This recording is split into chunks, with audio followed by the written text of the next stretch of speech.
Yeah, exactly. It's kind of Hey, nice. Doug, ready to go? Okay. Good afternoon, and welcome to the Commission's 2018 Retail Gas Market Conference in Public Conference number 50.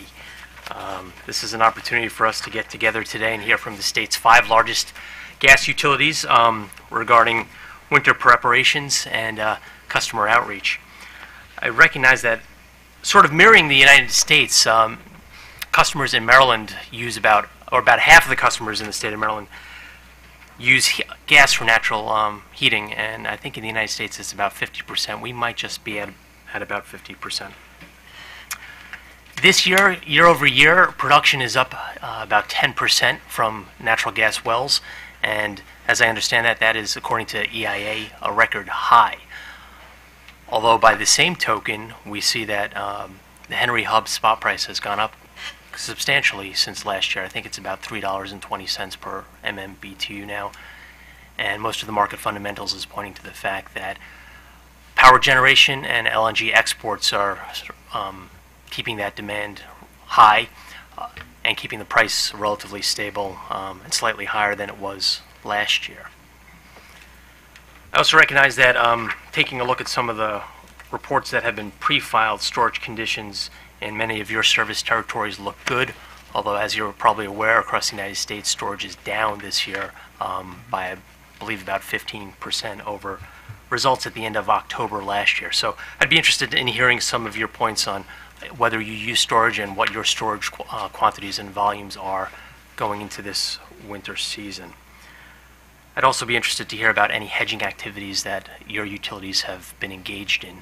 I know some of you have, and some of you have not hedged your inventories going into the winter. So that is what I'd like to get out of today's conference. I know it's an annual event, and this is my first time, so I appreciate all the work that has been put into these presentations. I know we don't have them on the screens today, but each of the commissioners has a copy of your presentation in front of them. That said, do any other commissioners have anything to say before we get started? No, thank you. We have, starting first, we're going to go in alphabetical order today. Among the 5 utilities, we're going to begin with Baltimore Gas and Electric Company. If each of you could introduce yourself, starting with Ms. Sikora. Sure. Beverly Sikora on behalf of BGE. I've been doing this conference, I think, since it started, and unfortunately, it always depresses me because it means that summer is officially over when we have this. So, and I think it's probably fit timing, too, because it got colder just right in time. So I'll let our speakers present themselves today. I'm Ron Jennings, the manager of gas supply and transportation for BGE. John Hayes in the regulatory area. Linda Foy, Senior Manager, Communications. Mike McShane, Manager of Gas Choice Programs, BGE. Thank you all for being here. And Mr. Jennings will start out for us, but I will certainly volunteer them to answer any questions you have. Don't ask me, I don't know. They have all the answers. So, Mr. Jennings? All right. If you take a look at slide 4, we'll get right to answering one of the chairman's immediate questions. If you look at the chart on the right, on the left, that shows BG storage and peak shaving inventory, and you'll see that storage that we've acquired from pipeline services was at 90% of inventory as of the end of September. In general, propane and LNG are where we would expect them to be. Propane's already full. LNG's over close to 96% will be full by the start of the operating season. The chart at the upper right shows the design day supply. Design day supply is about a little over 1 million decatherms. Third-party deliveries from choice suppliers account for about 17% of that supply. Storage would be 30%. Or peak shaving, the LNG and propane would be 31%. We have a small amount of fixed price flowing, and then BG flowing gas, what we would be purchasing on the market on the day is shown there at 22%. Normal winter BGE only season supply. And I have one correction to the title. The chart is correct, but The total supply in decatherms is 34,810,851, and that's for a winter season that we measure from November 1 to March 31. You can see that storage is a significant portion of that overall supply picture, about 54%.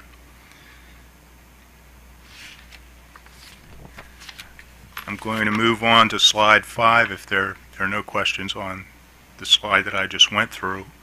I show the Baker Hughes gas rig count. That's something that we've traditionally shown. I've been doing this conference for perhaps a little bit longer than Ms. Sikora, but I'm sure, based on the color of my hair, a lot longer. But the gas rig count used to be a significant feature in terms of what we're talking about nationally with production, but now with single well pad having many wells off it, it's been less significant. And you'll see the rig count has declined from a record high back in 2008. It's up a little bit from last year, but Chairman already noted the production was up. Working gas in storage has versus the 5-year range. There's a chart on the right from the Energy Information Administration.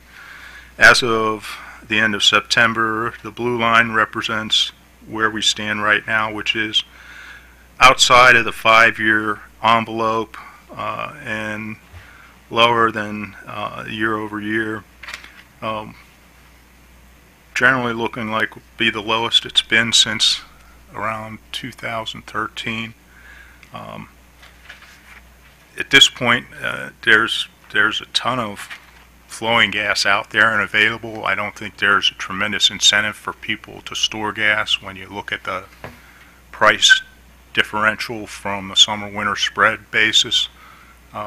So those that don't have necessarily a real demand or market apparently are choosing not to store as much gas as they would traditionally. Is there a price impact on that, being below the 5-year average? We're seeing some nervousness in the market about being below that 5-year average. I don't think you'll see any significant price impacts unless we should have a much colder than normal winter and there's a much higher pull on the flowing gas than folks would expect. Okay, thank you. And that's a good segue into what does NOAA, the National Oceanographic and Atmospheric Administration, say about this winter. And always take these with a grain of salt, especially when you're looking at a 9-month forecast.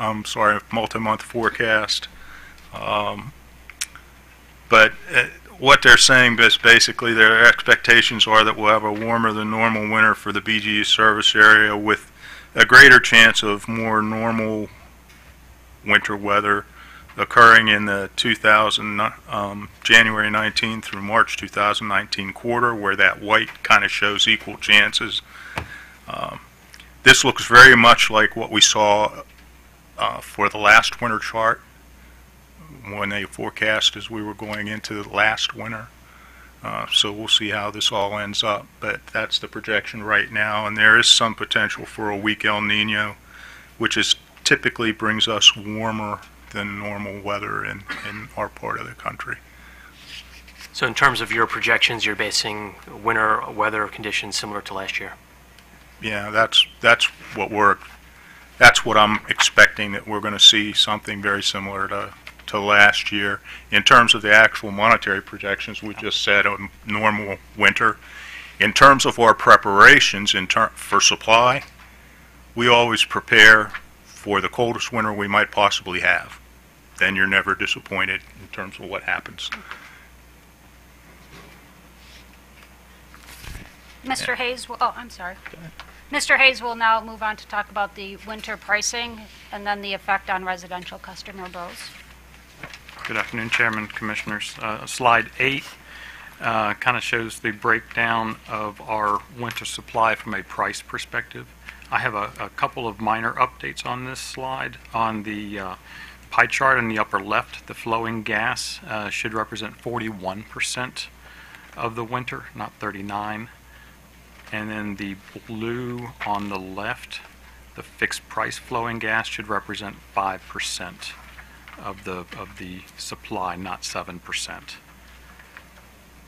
And then similarly down in the boxes, it's going to be 59% of winter supplies at a known or fixed price, 5% at that fixed price.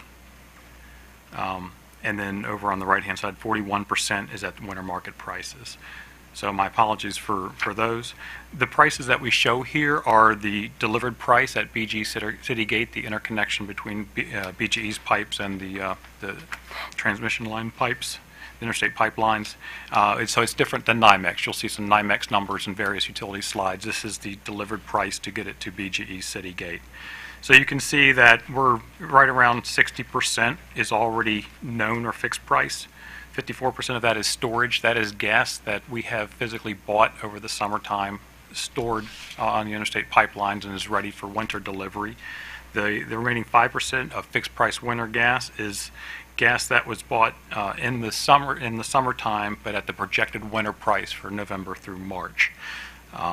And you can see, looking at the right-hand side, where the estimated gas price is just kind of showing where they are. The yellow storage gas is locked in at around $2.75. The blue fixed price flowing gas is locked in at $3.89, and then we're projecting the market gas that still can float up and down with the winter market at around $3.16. And as I've noted in previous presentations, volatility can be good if the price goes down. I took a quick look back at the last 4 winters. 2 of those winters, the market gas price was a little bit higher than what we had projected at this time, and the other 2 prices, they went down. So it can fluctuate up and down. But basically the bottom line from this slide is over half of our gas is already at a known or fixed price. And your storage capacity is contracted with interstate pipelines? That's right. Okay. How many pipelines, if I could ask? We have 2. Okay. We're on Dominion Transmission and Columbia Gas. Okay, thank you. That's just storage. For storage. For storage. That's a storage, Right. yes. And then on slide 9, kind of translates that to what we expect the winter price will be for just the gas commodity only. And I show that it's about it's me slightly lower commodity price than what we had last year is what we're projecting. And it's about 1/3 of the price of what we experienced back after the impact of Hurricane Katrina. And you can see a nice downward trend since then.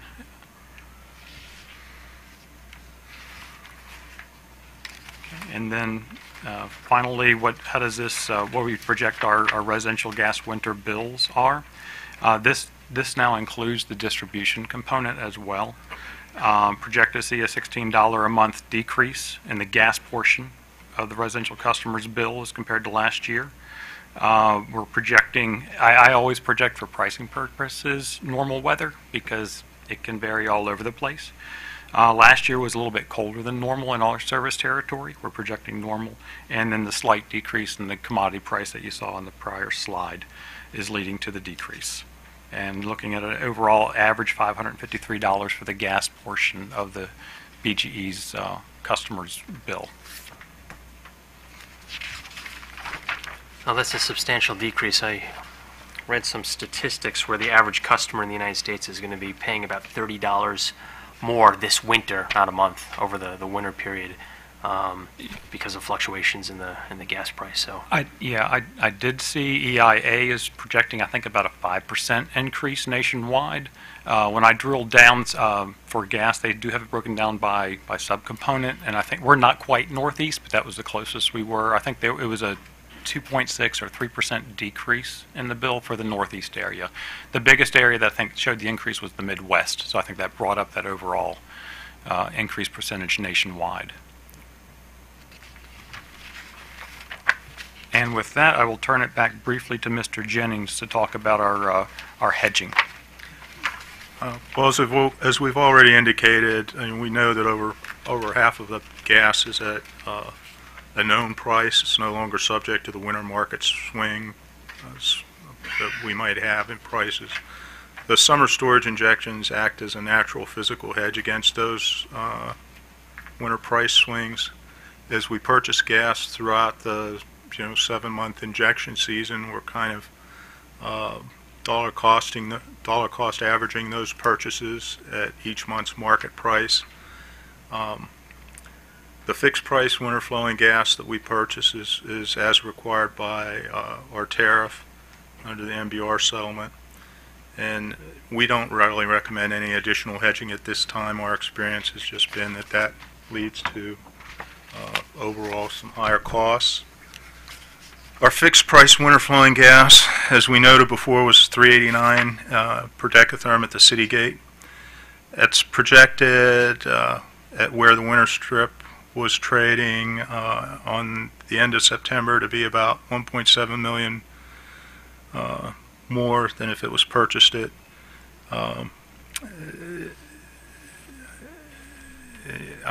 that's projected to be approximately 1.744 more than it was purchased at the upcoming winter NYMEX price of flowing gas based on the settle on 9/28.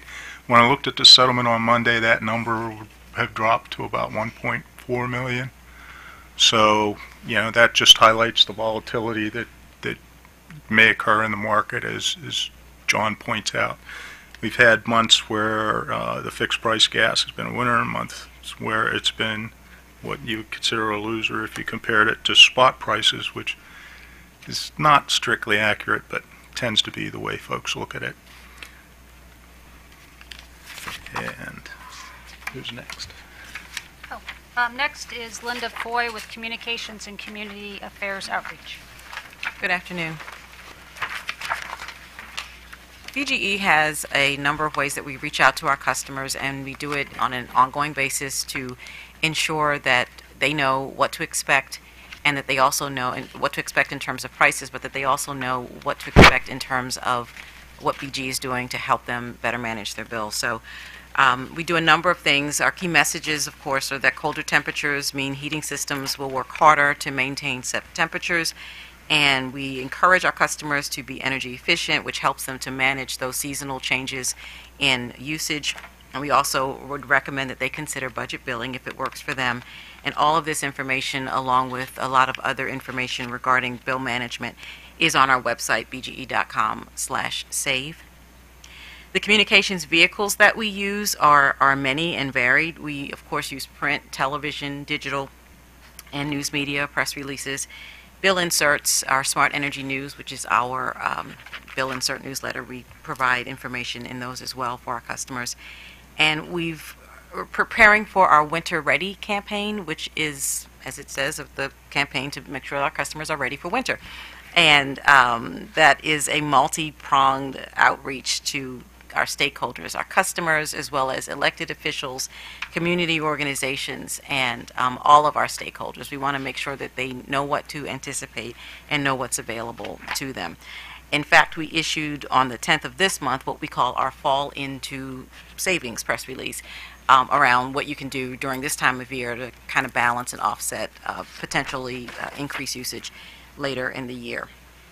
Our external affairs team, which manages our relationships with our external, our stakeholders, elected officials, community organizations, they are really the boots on the ground. They go out and they meet with elected officials, they meet with community organizations to talk not only about projects and other infrastructure things that we're doing, but also to talk about what customers can do, how they can better manage their energy use, and what we, BGE, are doing in terms of our programs to help them with that.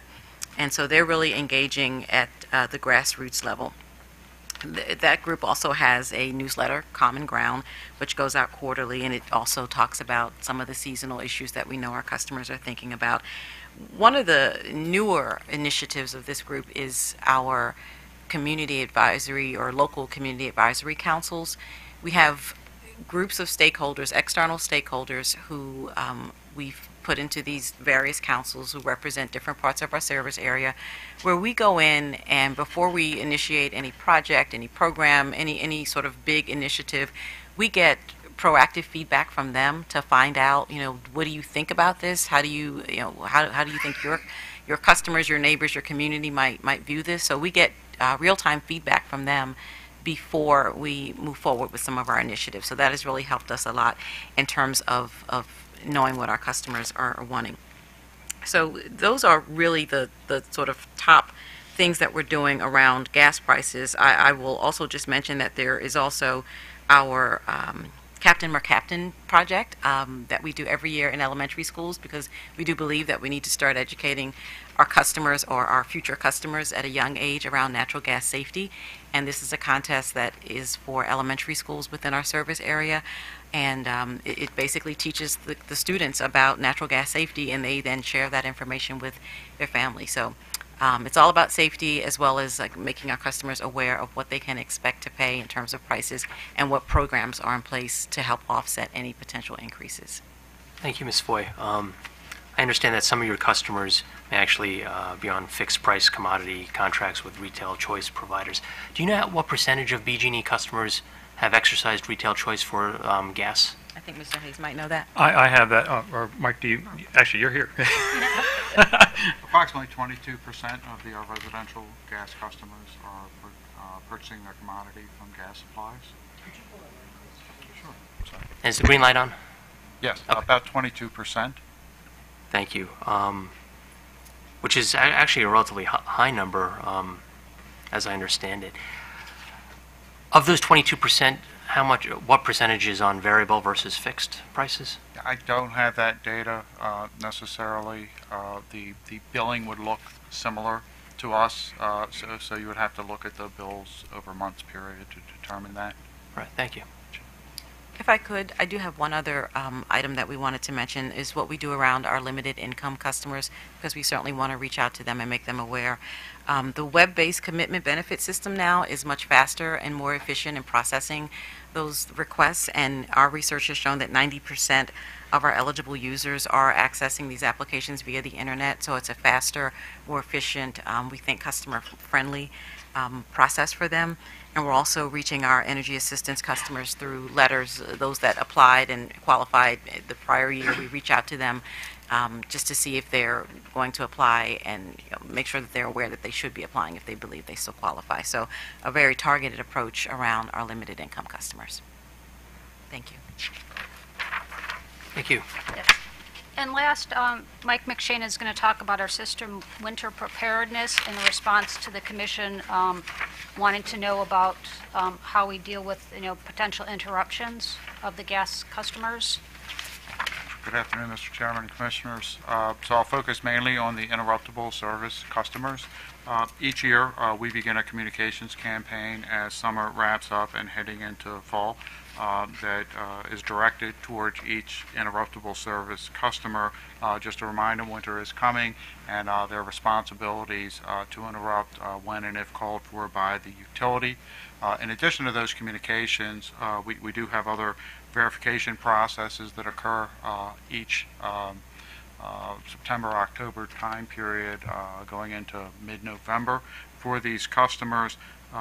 This winter specifically, for interruptible customers that complied with last year's interruption that began on January 5th, they are required to return a written letter from a site manager that will confirm that their abilities to interrupt, which they did successfully last year, are still intact and have not changed. For those customers that were not fully compliant with the interruption from last year, they will be required to participate in a physical interruption test. They'll be notified of that test approximately 24 hours before it occurs, will be their first notification. At that point, they'll be required to stop using all gas down to any potential optional firm delivery service requirements that they've contracted for the duration of the test. Typically, those tests are midweek, last approximately 4 hours. If a customer fails to fully comply with the test, they're then required to come back and complete a second test held about a month later. In the interim, what we will do is ask them to explain, provide a rationale as to why they weren't able to comply with the first test. The month allows them sufficient time to make equipment modifications or refill boilers if necessary, so that they're prepared for that second interruption test. In addition to that, around mid-October this year, as we do every year, we'll be doing what we call a communications test, and that's to confirm that we have accurate contact, 24/7 contact information, phone, email, fax numbers for each of the interruptible service customers. That also applies to other large firm customers that are on our daily metered program. so that we can contact them in case we have critical operating events, which they'll have to change their usage behavior. Mr. McShane, do you know how many of your customers didn't interrupt last year when they were called upon and had to do a PIT this year? I don't have that number in front of me.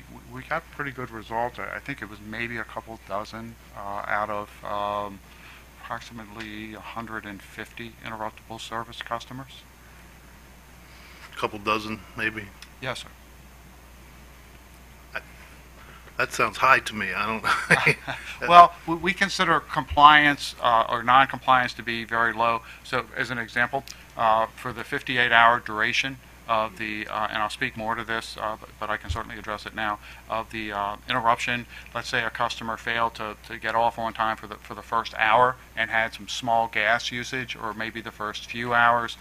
They would be considered non-compliant, but they may not be assessed a penalty because it's based on the average use over a 58-hour period. And again, our notifications occur each hour that they're non-compliant, so there are corrections that are made. So maybe the population that actually gets a penalty is much less than a Yes, couple sir, dozen. exactly. That's Okay. correct. All right. Thank you. Yes. So pre-interruption. Oh, I'm sorry. Was it? I'll focus next on pre-interruption event communications. So as we see colder weather coming and potential impacts on the gas distribution system where we may not be able to sustain service for those interruptible customers, we're going to send them targeted communications. The tariff deadline is 6 hours for small or large interruptible service customers and 2 hours for large interruptible service customers. We'll try to give them as much notification as possible to let them know that they're going to need to interrupt. Typically, historically, what will precede or coincide with an interruption is what we call a gas production day, and that's been helpful if it proceeds to sort of put folks on notice, and we'll spell that out in the communication as well, that there is the potential for an interruption. So again, all these customers have been tested earlier in the season. As the event looks like it's going to occur, we're sending those announcements out to them. Each year we do sort of a lessons learned to see how effective the communications were, what can we do to improve that. The next two sub-bullets notice some things that we did. The phone notice that used to go out, it's an automated system that contacts folks, now require a customer communication. So if you pick up the phone as opposed to it going to a voice message, you're asked to push 1, so we have positive confirmation you receive that notification. And again, as I said, we try to provide more than the minimal notifications. Another communication vehicle that we utilize, we also contact every single gas supplier that serves this population of customers to ensure that if customers have a question and they go to their supplier, they're aware of the same types of questions that we would get, and they answer them similarly. So it's not a question of whether your supplier can deliver the gas, it's a question of whether the distribution company can support that delivery, and suppliers have been very helpful. In that regard, many of whom, when they receive the notification from us, are also sending out their own communication to those customers at the same time that BG&E is informing them of the interruption. We have account reps who have contacted each of these customers by phone for each interruptible customer that they represent, are also standing by to answer questions for the duration of the interruption. But what's important here is they're making those initial contacts. If a customer tells them that they anticipate a problem with the interruption, we're documenting that customer response, what the anticipated problem is, and perhaps the duration, and we feed that information out to our gas operations personnel so they can make some type of an assessment as to whether that's going to have a impact on the system that might cascade and affect firm customers. So we're doing that as soon as those notices come out and we get feedback from customers, and that's been helpful to us in the past as well. And then that pretty much is the pre-event. Then during the actual interruption, we're looking at gas usage for each of those, again, approximately 150 interruptible service customers on an hourly basis. If we see that small usage at the beginning, maybe there's a delayed start to the interruption, whatever that might be, if it's above 0 or above the optional firm delivery service number, we document that and we send that out to account reps 24/7. Those account reps, as they see those customers appearing on a non-compliance sheet, are reaching out to those customers via phone using that 24/7 contact that we established back in October to inform them that there's a problem. Sometimes they're aware of the problem and they provide us an assessment of what the problem is if they hadn't previously and what the ETA is as to when they could expect to correct it. We share that information with the gas operations folks so they can do a system assessment. In other instances, they may not have affected the corrections that they need to do to fully interrupt, and they'll work on that, and then again we'll follow up with them each hour to ensure that those corrections have been made or that they've identified what the problem is. They don't always know if it's a mechanical failure until they get the call from PG&E informing them of such. Mr. McShane, looking at, just taking you back for a second to slide 19, could you tell us a little about the types of efforts the company makes to confirm that you're communicating with the correct people within the company or business or the interruptible customer to make sure that the notices and updates and everything that's required are actually reaching the people who have to make the right decisions to interrupt? Yes, Commissioner. We send out a notification in advance of the communication test to inform all those customers, even if we have multiple contacts at the customer, and to confirm who that key is going to be, as well as a backup to that person. Again, an email goes out. If that email bounces up, we follow up on that to resolve it. The same thing with a fax notification, and the same thing with a phone call or a phone message being sent. So is that for all interruptible customers, or are we just talking about the larger ones? Or No, sir. That's all interruptible service customers, and it also applies to large non-interruptible customers that would be impacted by gas production days, which isn't an interruption per se, but it requires a tighter balancing of a supplier's delivery to the customer's utilization in order to keep our system pressures stabilized. And so what types of efforts would the company take if you've reached out to communicate to the customer and you get no response, or your response from the customer doesn't suggest that you're reaching the right people? Sure. So each one of these customers is assigned an account representative.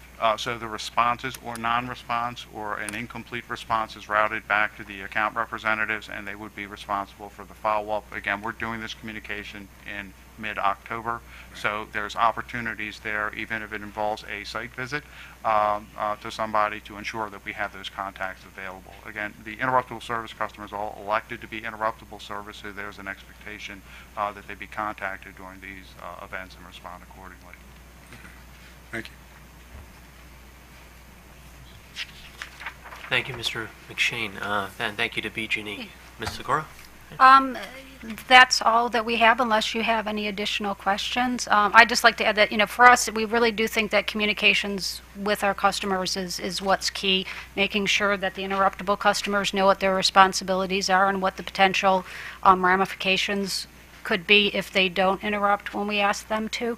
And then as well with our residential customers and small commercial customers, just to remind them that, if it gets colder outside, you can leave your thermostat at whatever level it's been all summer, but if the system has to work harder, you're going to use more gas and it's going to be more costly. So we really, we try and explain it in as simple but as clear terms as we can, so that, they get the message, but we think it's also helpful that they understand, some of the why. So it really is helpful. And as Ms. Foy said too, it's also making sure ahead of time that the customers that are potentially or that are limited income know what their options are. We don't want them getting to January and not knowing what to do when they're facing a high bill. So again, we're communicating those kind of messages, not just to the known limited income, who we definitely focus on, but then to others, so that if they happen to end up in those circumstances, that they know that there are options for them as well. Couple questions. I don't know who can answer, if anyone, the first one. I looked in the appendix to your presentation, and your design day for this winter season looks like 1,092,000 decatherms. Does anybody know what it was last year to give me some reference? I don't have the number off the top of my head. I believe it was, I was just looking at the capacity. I think it was like maybe 10,000 less. It was like 1.08. Okay, so it's still above. That sounds still about above- right, 1080. That sounds about right. It typically doesn't increase dramatically year over year. The one thing I will highlight in that slide is that slide, when it's showing a design day, is showing what I would consider a distribution design day, which means all the firm gas on the system. And when you look at my slides with respect to the gas, I'm talking about what BGE supplies. There are customers that we do not stand by and are required to bring their own gas to the system, and they account for an additional 60,000 decatherms per day or so of supply. So, we need to have the space in the piping in the distribution system to get the gas to them, but I don't plan for them, and that was approved by the commission. I see. Thank you for that. And then lastly, has the company given any thought to the value of this conference and these presentations? Doing a long time. There's some internal discussion. Do we need to keep doing these or not? There's legitimate arguments on both sides. Does the company have an opinion of that? We really haven't discussed it internally, Yeah. so. I'll say that there are some years when it does seem like it's more of a check the box, but then it always seems like there's always a new commissioner that, it's valuable for, or some nuance comes up, and so I think maybe, there's a 75% repeat, but then it just seems like always something new comes up, or like this year talking about the interruption, so. And frankly, I think it's a good opportunity for you to ask us questions that you might have. So even if it was just coming up and we pared down our presentation, but you had a chance to ask questions about whatever was on your mind about the upcoming winter and how something might work or that. Like I said, other than the fact that it depresses me because it means winter's coming, I think they're valuable. Okay, thank you for that. I think there is some value in having the utilities, the gas utilities in Maryland, look the commission in the eye and say we're ready. So, okay, thank you. And perhaps the other utilities today could prepare for Commissioner O'Donnell's question that will be asked. The remaining four companies. Any other questions? No. Thank you to the Baltimore Gas and Electric Company. Yeah, thank you. Next up, we will have representatives from Chesapeake Utilities.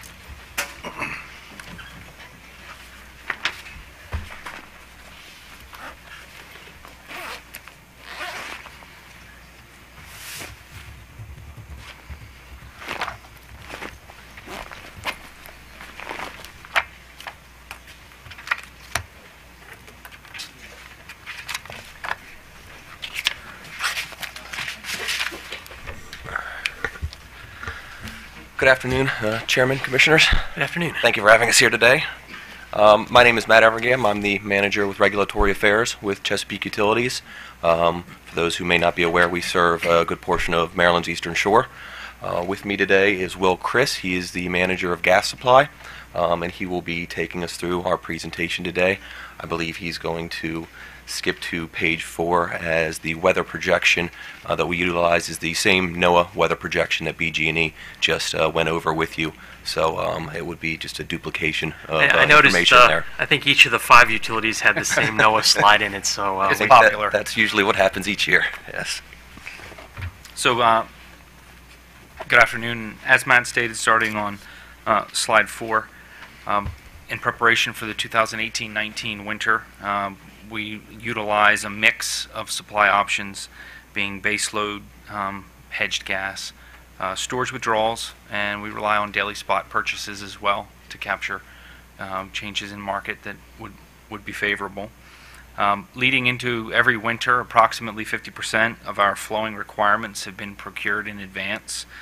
utilizing NYMEX physical hedges. And we always maintain contractual rights to call upon additional gas supply in the event that we have a design day. Excuse me. If we were to have a design day, 25% of that day's supply would utilize storage assets, and the remaining 75% would be firm transportation capacity. We do maintain what we think is a pretty diversified asset portfolio. So 47% of that supply would be from Marcellus and Utica, 7% New England area, 23% Appalachia, and 23% Gulf region. I'm just curious, the 7% of New England commodity, where is that coming from in New England? So New England, maybe I should retitle it, it's more northeastern Pennsylvania. Just outside of Mid-Atlantic. All right. Thanks. Our Maryland division utilizes a systematic hedging program that we make physical forward purchases. The goal is to simply prevent rate shock and to maintain a portion of our supply at hedged, rather stable pricing. The physical hedges are executed 1/12 each month, so by the time, beginning on month 1, we execute a 12th, and by the time the 12th month comes around, we're fully hedged for 50% of the 12th month's deliverability. And so as to, not have any speculation into our decisions, we execute on the same day of every month. Outside of the main trading periods, which is the second Wednesday. The results of this year's hedging activities. To review the 2017-18 hedges that were put on to be injected into our storage this summer, our weighted average cost of gas, this is NYMEX only, was $2.85. The 2017-18 hedges that are designated for this upcoming winter are averaging at $3.03. And just to give you a benchmark, that as of October 4th, when I prepared these slides, December of 18 was trading at $3.22, January $3.29, and February at $3.20. So our hedges, at least on that day, were less than the market, but we have some time before winter and things can change.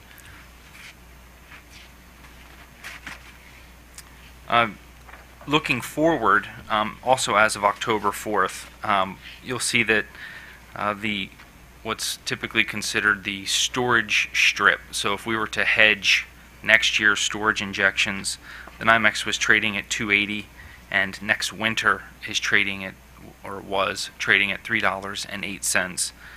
And I've quoted the EIA that essentially gas prices are pretty stable. They're projected, or forecasted rather, to be pretty stable. $3.12 in 2018, or I'm sorry, $2.99 in 2018 and $3.12 in 2019. So that's a rather tight band, and our hedges seem to corroborate that story. And even though prices do look stable, we still believe that it's prudent to continue hedging, because you hedge, like I said, for the price stability, but you also don't know what could happen, and so having a portion of our supply at a fixed price seems to make sense. I asked a question of Baltimore Gas and Electric, what percentage of their customers do their own hedging by entering into a fixed price contract with a retail supplier. Do you know that number? I do. Our residential customers, we do not currently have a residential plan. We have a retail choice plan for our commercial and industrial customers. That represents about 30% of our daily supply. But out of 11,000 customers, we're only talking maybe 100 meters. Okay. Thank you. With respect to customer outreach, we also offer budget billing. To eliminate the surprise bills, customers they have 9 months to spread out any large monthly utility invoices.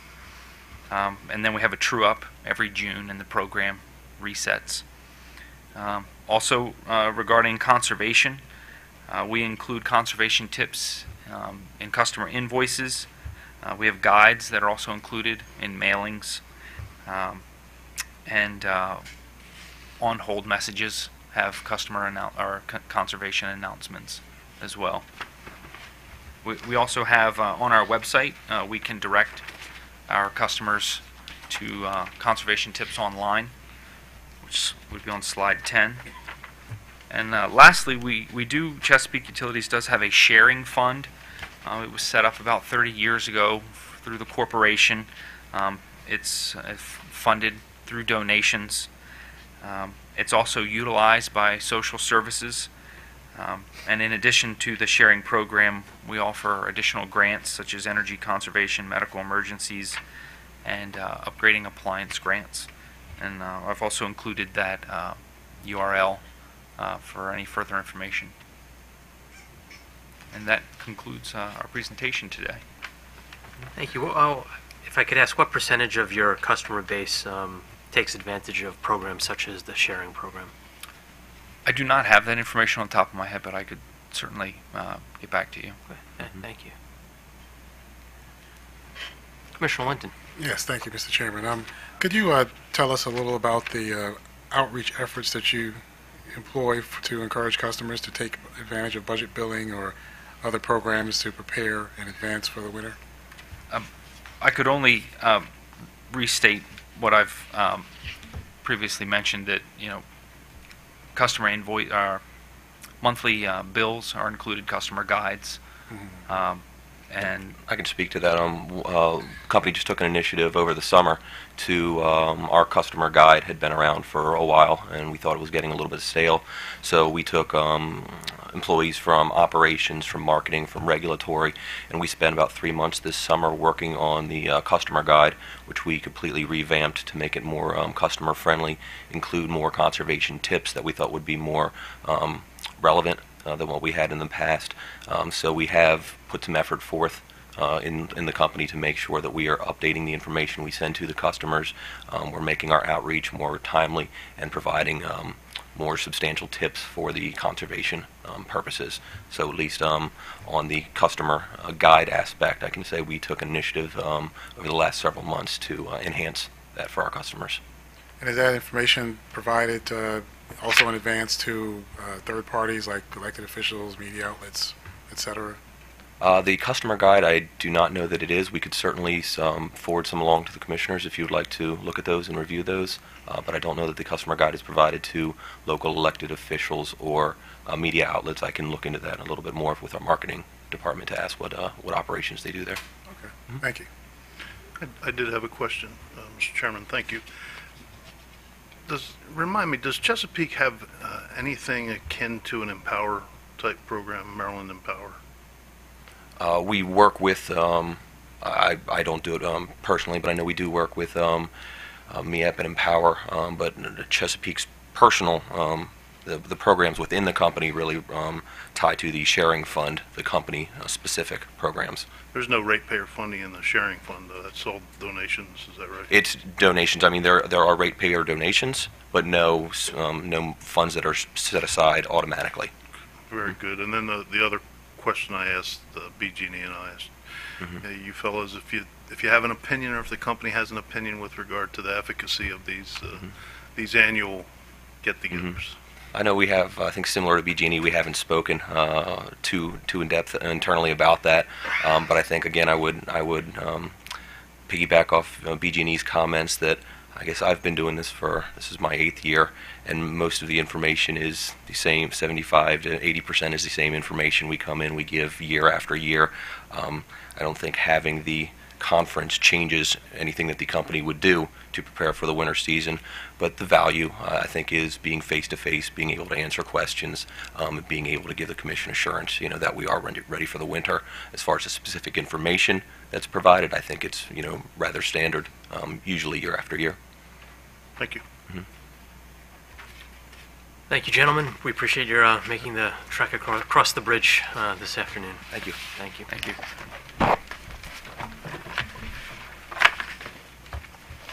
Next up, we will have the Columbia Gas Company of Maryland.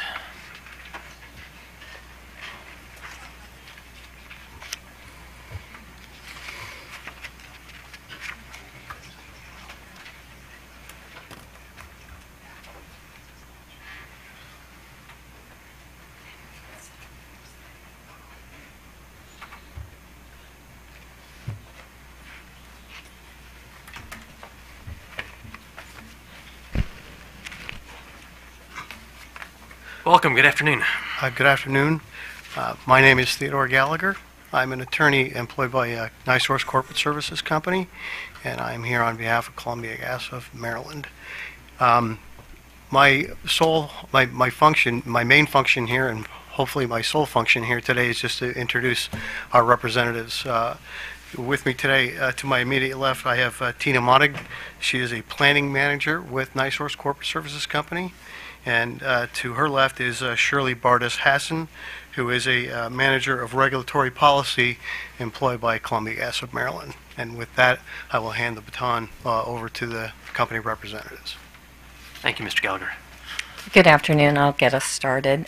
Today we're going to discuss our winter supply plan, our gas price trends, market factors, guaranteeing gas delivery, and our customer programs and customer outreach. Columbia plans around a firm design day criteria of a cold day with a 10% probability of occurrence. This equates to a day with a weighted average temperature of about -1 degrees. We also look at design seasonal demand around colder and warmer than normal weather for November through March. Again, this is predicated on a probability of 10% chance of occurrence, and that equates to about plus or minus 9% variance from normal. On this next slide, our winter season supply for 2018-19, to serve that demand is predicated on a normal weather. We would expect to serve that demand 44% out of storage, and the remaining 56% would come from purchases. That demand total is estimated to be 3,332 MDTH. If a design day were to occur, we would plan on serving that design day with 61% out of our storage, and the remaining 39% would come from purchases, and is what we would expect at -1 degrees, which is about 54 MDTH. And does Columbia Gas contract with its parent NiSource for most of the storage? Columbia Gas is no longer affiliated with Columbia Gas Transmission, where we currently contract our storage with, which is TransCanada now. TransCanada, okay.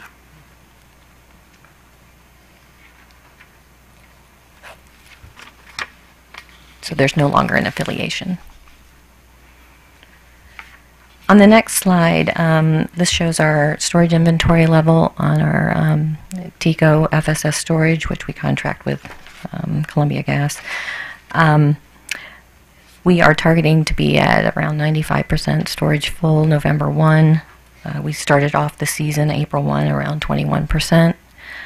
This shows our daily inventory levels, and you can see some dips early on. We had a cold April, so we did have some storage withdrawals early on, but we have since made up for it over the rest of the summer, so we are planning to be very close to our target for November 1. So everyone's gone over the 3-month outlook by NOAA. Again, October through December, NOAA's calling for above normal temperatures in Columbia Gas Service Territory of Maryland and across the country here, and then January through March, a more normal outlook. Last winter, Maryland was pretty much had a normal weather, experienced normal weather. The next slide is U.S. gas, working gas and storage. We've touched on this, but the October 2018 storage level was 3.3 TCF. The year prior was 3.8 for a year-over-year decrease of 13%. The current storage level is about 14% below the 5-year average, and EIA is anticipating that by going into this winter season, it'll be the storage is going to be the lowest since about 2005. So Projected and historic production is on the next slide. Marketed natural gas production and imports was about 85 BCF a day in the second quarter of 2018. The prior year for that same quarter was about 80 BCF, for about an increase of 6%. EIA is projecting production to continue to grow into 2019. Most of this is going to come from the shale gas.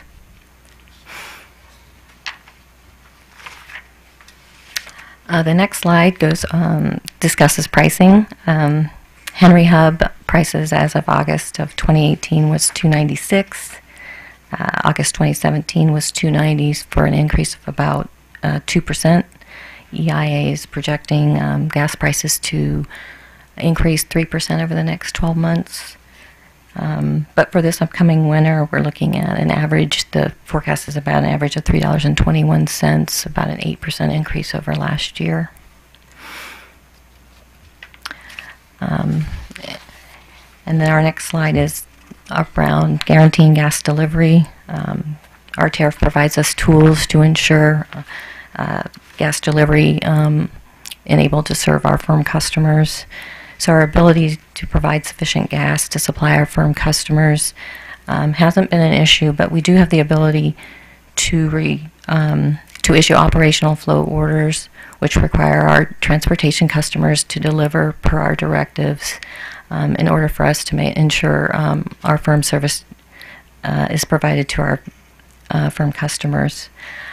If a gas supply issue were to arise where we couldn't resolve it with an operational flow order, we do also have the right to ask our customers to limit their consumption as well as confiscate customer-owned gas in order to serve our human needs customers. Ms. Monik, Yes. do you know if any of your Maryland distribution system is low pressure? I do not know the percent of our low-pressure distribution system. I don't have that information.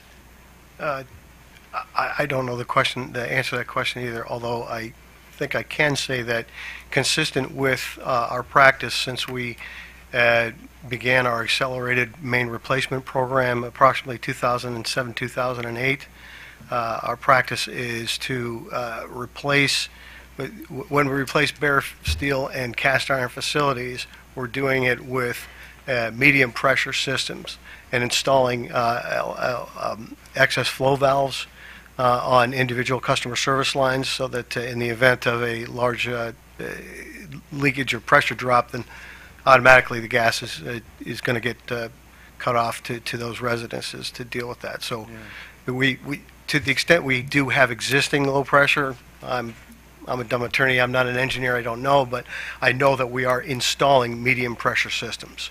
I appreciate that, and it makes good sense to me. I'm asking the question, or maybe it's not so obvious. I'm asking the question because of what happened in Massachusetts in the overpressurization event. So, Understood. I'm sure you're taking a good hard look at that as part of the same company. So, and to the extent that there are causative analysis going on, that's being headed up by the National Transportation Safety Board, and they issued a preliminary report last week. It's available on their website. But as far as the determination of actual causes, if I were privy to the findings of the NTSB beyond what they've published, put out in the public, which I'm not, if I were, I wouldn't be able to talk about them here today because by statute. now I'm talking about more along the lines of the generic problem with low pressure systems. I mean, it's kind of why you're replacing them, because they're inherently unsafe because they have no pressure relief on them. Should an overpressurization occur for any reason. Well, I think in the first instances, our long-term, our accelerated infrastructure replacement program is to address the problems of legacy bare steel and cast iron mains. But as I said, my understanding is that the engineering behind that replacement, whatever type of pressures are in the system that's being replaced, is going with medium pressure. I also do want to put in a plug. My understanding is that as of the end of this year, Columbia Gas of Maryland will no longer have any cast iron left in its system. just some bare steel. Yep. Thank you. Yep. I'm going to go ahead and talk about slide 12 then, or no, did you do Oh, I'm slide sorry. 12? Yeah. My fault. So in summary of my discussion, marketed production has increased in 2018 and expected to increase in 2019, although the national storage level is below the 5-year average. Still feel like there's an abundant gas supply, with forecasted to be increasing in 2019, and relatively low gas prices, although predicted to be somewhat higher than last year. And Ms. Motti, could you explain where does your commodity come from? We buy mostly out of Appalachian. Okay, thank you.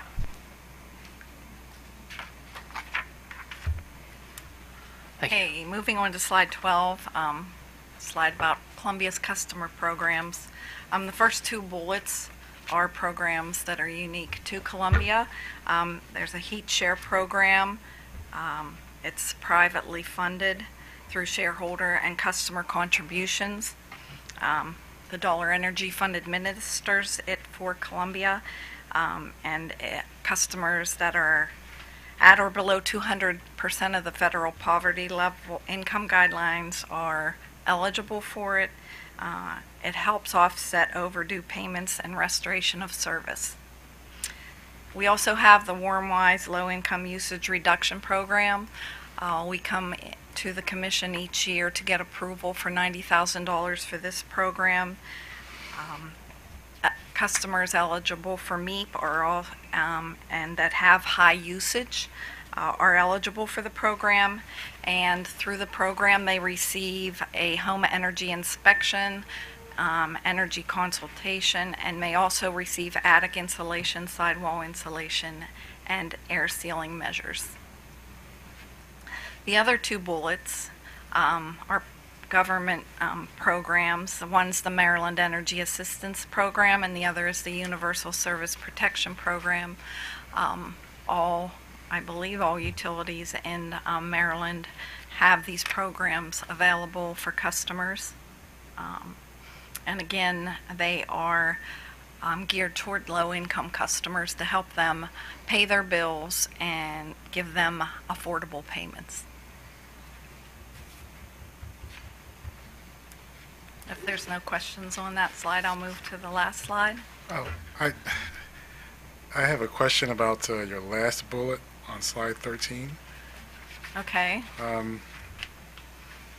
Under our USPP program, do you know if Columbia has ever requested a waiver of regulations so that you could use the LIHEAP money to pay for arrears? Or does Columbia, what I'm assuming you would do instead is what you do is on the page here, is that you give payment plans to resolve any arrears? To answer your question, I'm not sure that we do. If you're speaking of that annual filing that some companies ask for a waiver of regulations, I know that we have in the recent history not filed a waiver of that. And we work within, I can't answer the second part of your question. Okay. That's fair enough, but you've answered. I can definitely check into it for you, though, and get you an answer. Sure, that'd be fine, but you've answered enough of it for me. Thank you.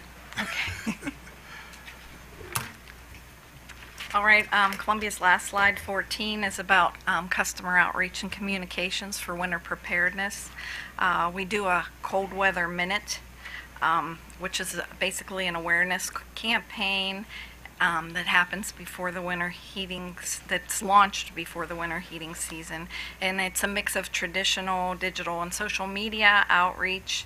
It focuses on media engagement and coverage of the campaign, providing customers with valuable resources they can access to stay warm and effectively manage their costs.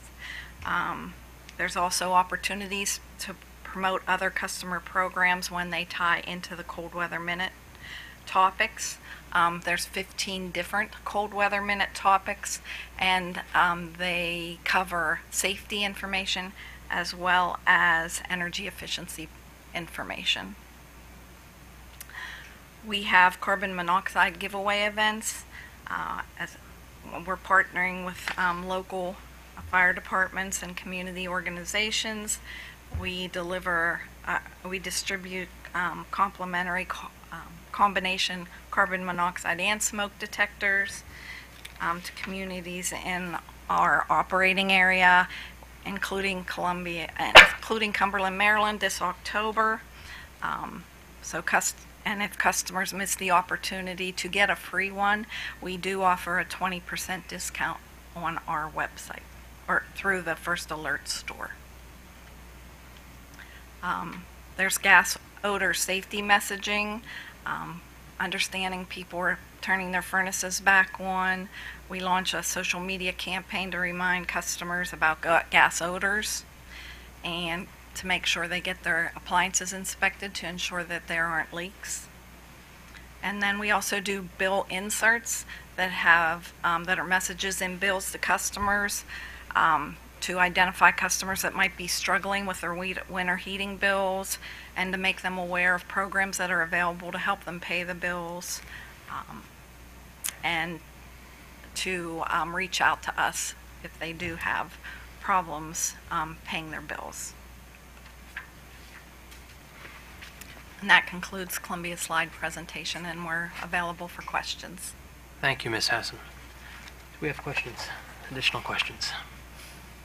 If I might make an additional comment and follow up to the issue about the low pressures, I would note that we did receive an inquiry from Commission's Deputy Chief Engineer earlier this month, and at least the last question is asking for a map about those systems. So the company will be providing a timely response, and you'll have the information. We're aware. Thank you. Thank you. Thank you for your presentation today.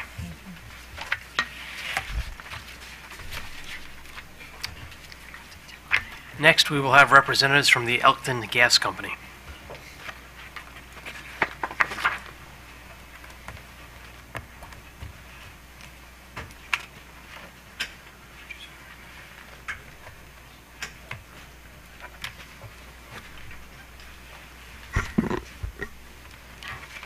Good afternoon.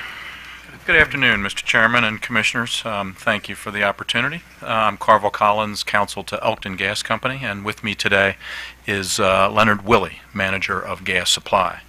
By virtue of this Commission's recent review and approval of the acquisition of this utility by South Jersey Utilities and its parent, South Jersey Industries, Elkton is now operating under that new ownership as Elkton Gas Company. Of course, the company serves in the northeast region of the state, in and around the town of Elkton in Cecil County. You have our 8-page written presentation, and indeed the company is ready. It has under contract sufficient deliverability and supplies through an asset management contract to reliably meet expected demand requirements for the coming heating season. Let me turn this over to Mr. Willey, who will summarize our presentation, address the chairman's questions, and answer any other questions you may have. Thank you. Mr. Willey. Good afternoon, Chairman and Commissioners. Elkton Gas has sufficient supplies, as Carville had indicated, to meet our design day needs and winter needs for its customers. We use a design criteria of 0 degrees on average. We have a mixture of capacity on firm transportation contracts on Eastern Shore. We do have some upstream assets with Transco and Columbia. We hold storage, which represents about 7% of our winter requirement under normal weather conditions. We won't go over the weather scenarios. You've heard that several times, and I'm sure you're tired of hearing about the pricing volatility this winter, so we won't go over those. One of the things that we have changed this year is historically we have bought fixed price contracts for hedging. We don't have enough volume to financially hedge at Elkton. Our winter volumes are small, under contract size, typically for a NYMEX contract. What we've decided to do this year, based on a look at the price we've been paying for those fixed price contracts is to pick up additional capacity on Transco to reach back further into the Gulf supplies, where traditionally those supplies have been cheaper than the market area supplies we've been buying in that Zone 6 New York area. And so that combined with our storage, we will have about the same level of price fix or price protection to mitigate volatility for this winter period. For interruptible services, we no longer have an interruptible tariff at Elkton Gas. However, we do have two legacy customers that are interruptible service customers. We continue to communicate with those customers, and if they were to use supplies when we had called interruption, we would then reach out to those customers, ask them to turn off. At worst case, we would have to send somebody out to talk to them and make sure they're off. Do they have, you said there's no longer an interruptible tariff on file. Correct. Are they grandfathered? Do they receive some lower? They are grandfathered, that's correct. And I imagine they're industrial or commercial customers? Yes.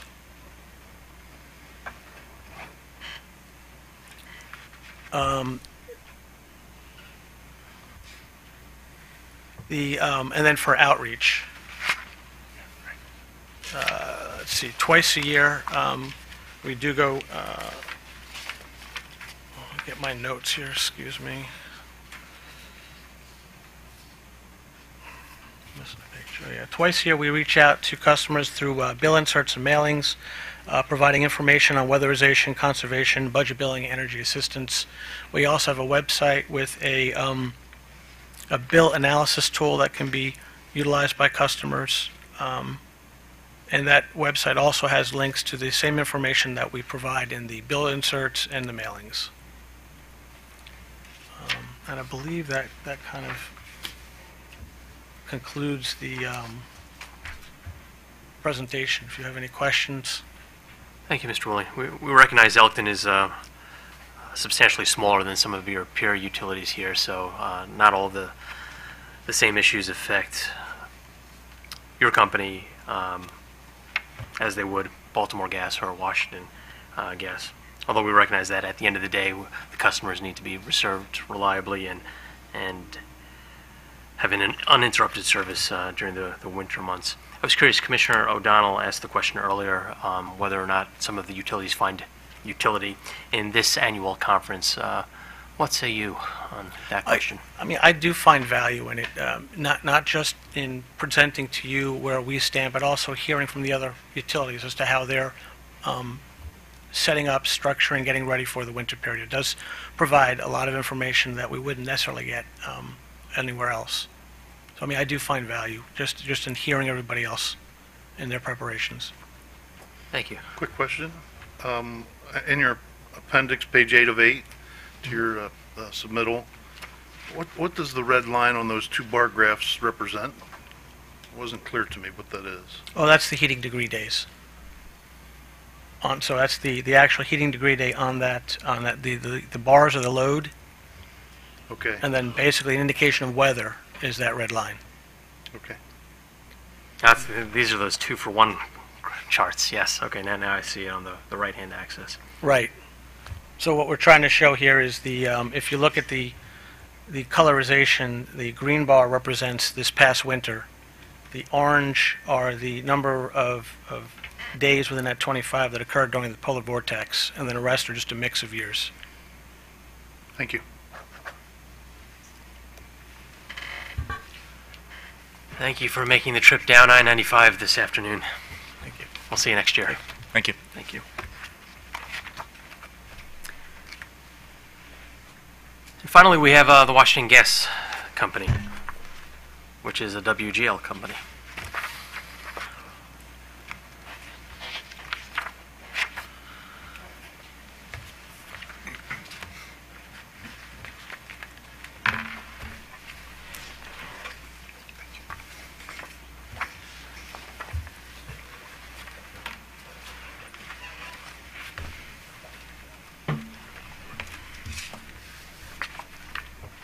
Good afternoon, Mr. Chairman, Commissioners. John Dodge appearing on behalf of Washington Gas Light Company. To my immediate left is Jim Wagner from our Rates and Regulatory Affairs Department. To his left is Jason Bonin from our Energy Acquisition Department. They will be giving the substantive presentation today. We'll try not to repeat too much of what you've already heard. I would like to call out that we filed a correction to our slide 7 earlier in the week. It was a happy correction that and the onus is on me for not realizing that we are projecting a 5% decrease in the average customer, residential heating customer bill this year. To answer just a couple of questions, we too have not had an opportunity to determine the efficacy of the annual meeting. I would only add that I am personally opposed to the alphabetical order in which we are required to present. But no, we do find value in appearing before the Commission. Thank you. And I will turn it over to Mr. Bonin now, who will touch on our portfolio issues first. Sure. Kind of move to slide 8 here. Going to go through our design day estimate. Going into the 18-19 season, we're at 1.994 BCF. That is up from a 1.82 BCF from the previous year, from the 17 to 18 time period. With our pipeline transportation is still the same, that 680,000 decatherms, and our pipeline storage on 852,000. We have an on-system peaking of 272,000, and our off-system peaking at a 273. With that being said, our total capacity resources are just over the 2 BCF point, and it kind of takes us to the 5.25 reserve margin for the 18-19 winter season.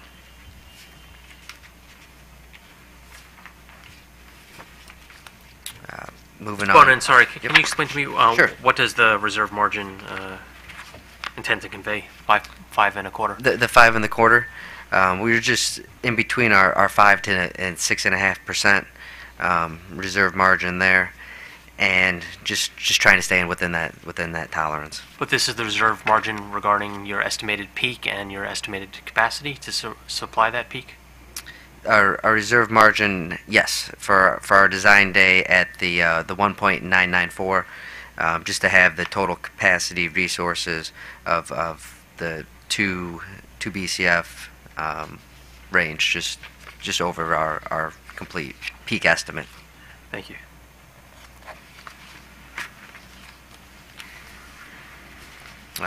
Moving on to slide 9, looking at this is a pie chart looking at our Maryland commodity portfolio for the winter forecasted estimate. This chart represents what we would consider a normal winter send out, and it's going to convey across the whole months of winter how we plan to supply our total portfolio. And that's at 2% peaking. We're going to base load about 23% base, and utilize our seasonal storage that we're filling up on the 1.6 refill. That's about 39% of the Maryland portfolio, and then the rest would be buying daily swing, which sits at around 36%.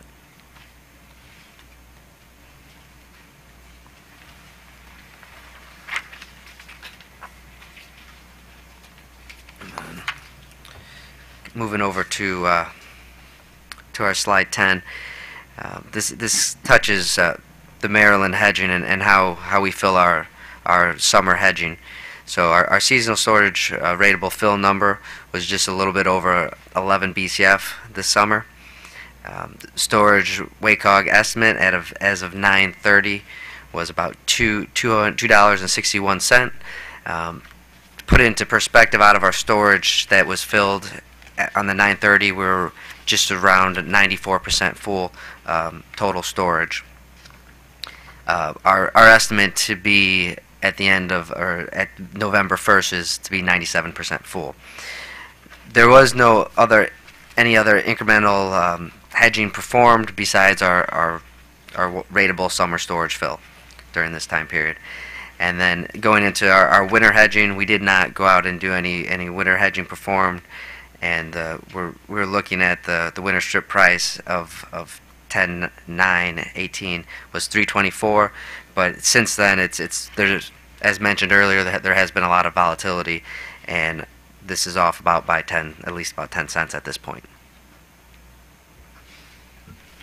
10 cents higher. Lower. I'm Lower, sorry. okay. It's 10 cents lower at this point for the winter strip.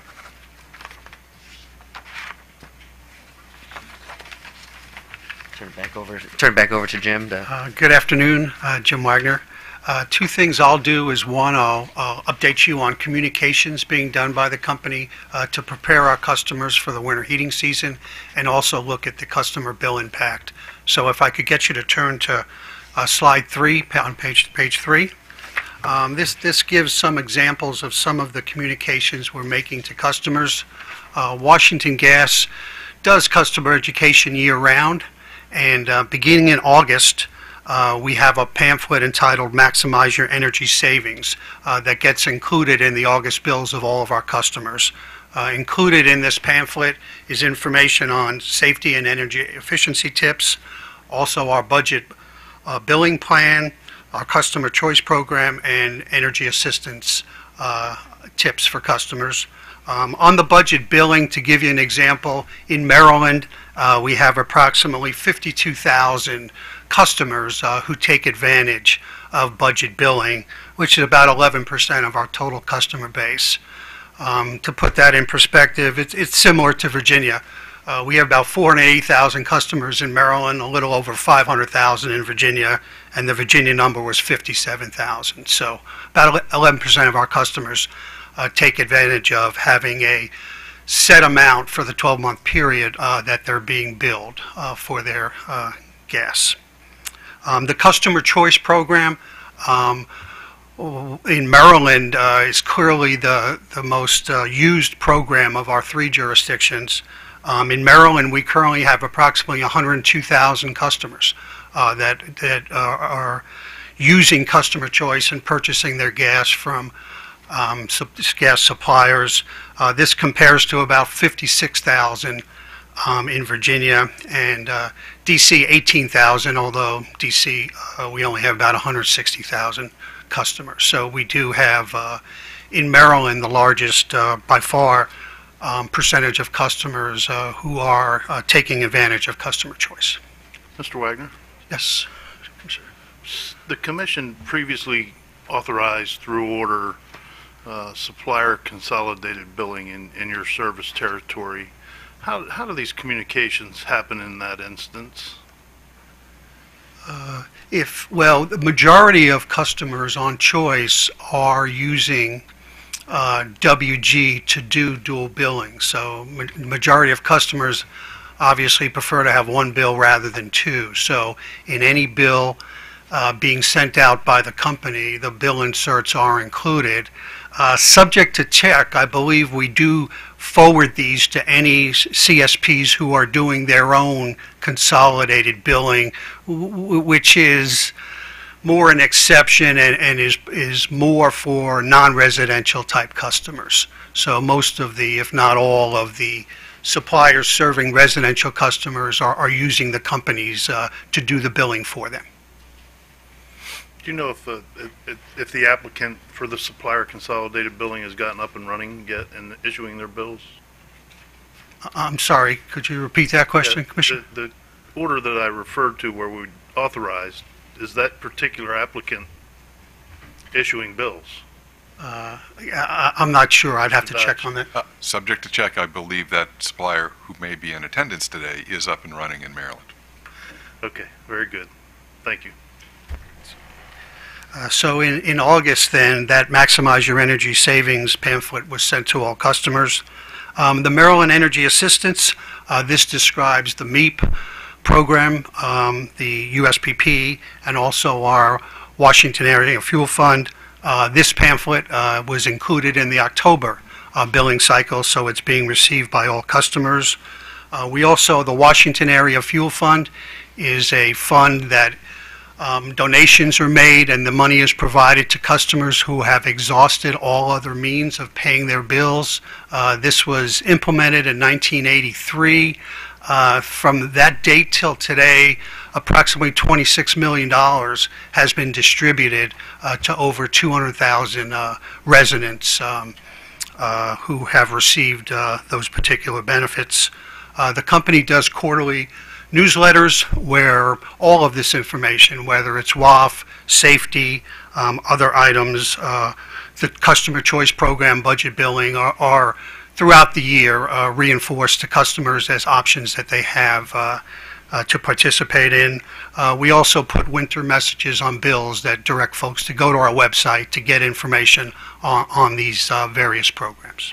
So those are, I do have copies of the Maximize Your Energy Savings and the Maryland Energy Assistance pamphlets that were sent out, so I will leave those with the corporate secretary so you can see the messages that customers are getting directly.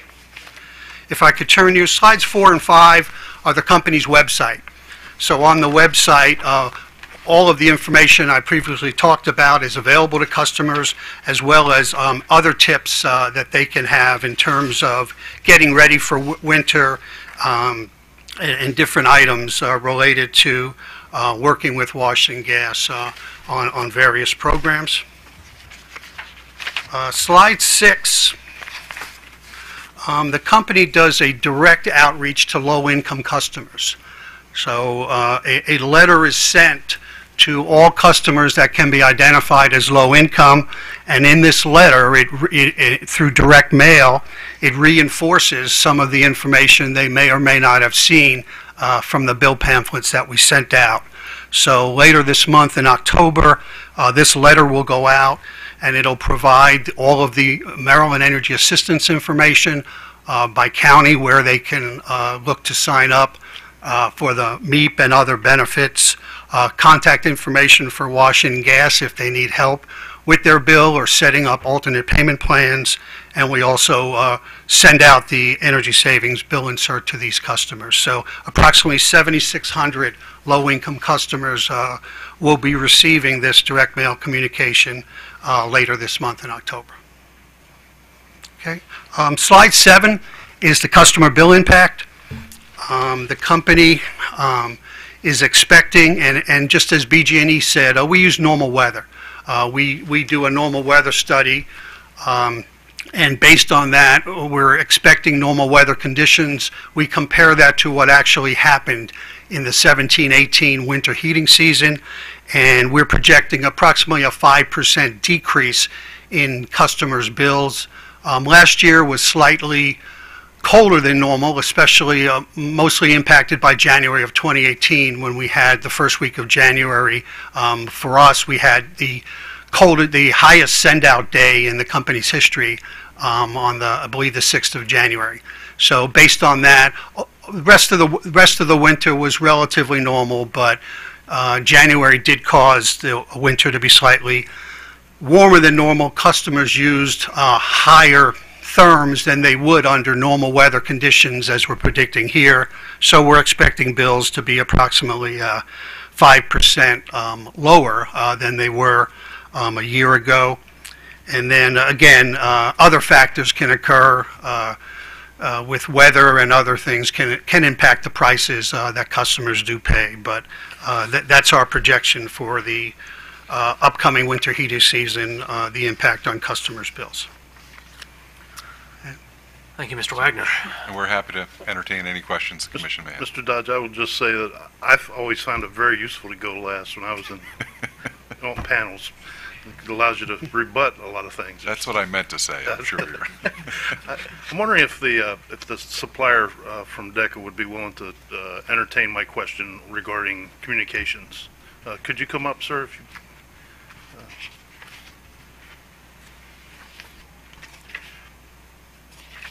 sorry, not to put you on the spot, but just... Michael Sergeyev, DECA Energy. So you saw the communications that WGL sends out, winter communications. How does DECA handle that and when they issue their bills? So the way we understand is that the inserts get mailed to our customers by Washington Gas without a bill. So it just comes as an envelope from Washington Gas, and all there is communication. I'm a Washington Gas customer and a DECA customer in DC. So my guess is it works the same way. So I just receive every once in a while, I receive safety tips, savings tips. It just comes in a separate, just a regular envelope, but there is no bill inserted with it. Very good. That's helpful for me to understand. Thank you. Thank you. sir. And can you state your name and spell your name for the court reporter? Michael Sergeyev, as in Sam, ERGEEV as in Victor, DECA Energy. Michael Sergeyev, S as in Sam, ERGEEV as in Victor. Thank you. Other questions for Washington Gas? No, we've seen a lot of Washington Gas recently, so thank you for your presentation. It was helpful. I'm glad to see that we have all 5 major utilities on record as being in good shape going into the winter season. At this time, I would invite if Office of People's Counsel wishes to state anything, and our own commission staff.